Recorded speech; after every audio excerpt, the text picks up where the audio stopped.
Plusieurs méthodes permettent désormais d'évaluer les compétences comportementales des entraîneurs. L'auto-évaluation, le 360 degrés ou encore l'Assessment Center.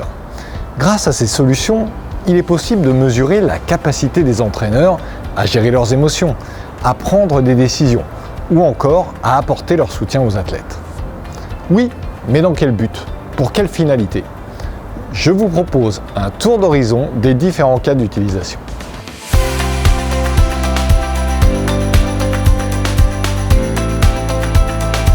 Premier cas d'usage, la formation et le coaching. Un entraîneur peut avoir besoin d'une aide externe pour faire évoluer ses comportements. En début de coaching notamment, un diagnostic de ses compétences comportementales donnera à l'entraîneur des pistes sur ce qu'il ou elle pourrait faire évoluer.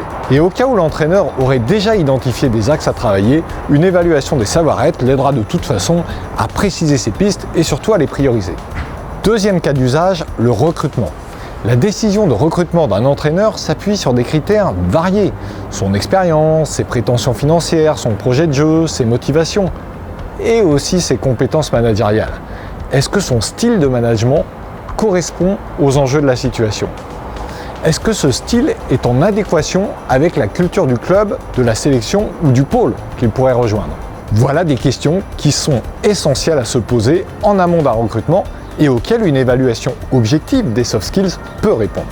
Troisième cas d'usage, la construction de l'avenir professionnel.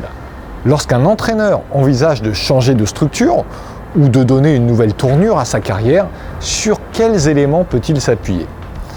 Les compétences comportementales sont assurément l'un d'entre eux. Ces compétences qu'il ou elle aura acquises en entraînant à haut niveau et sur lesquelles il lui sera possible de capitaliser dans le cadre d'une nouvelle expérience. Mettre en lumière, à l'aide d'un 360 degrés par exemple, les talents spécifiques de l'entraîneur va l'aider à concevoir un projet professionnel taillé pour elle ou pour lui. Coaching et formation, recrutement, gestion de carrière, autant de contextes où une évaluation objective des soft skills d'un entraîneur peut faire la différence.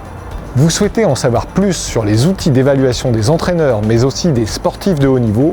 Rendez-vous sur www.sportprofiléo.com.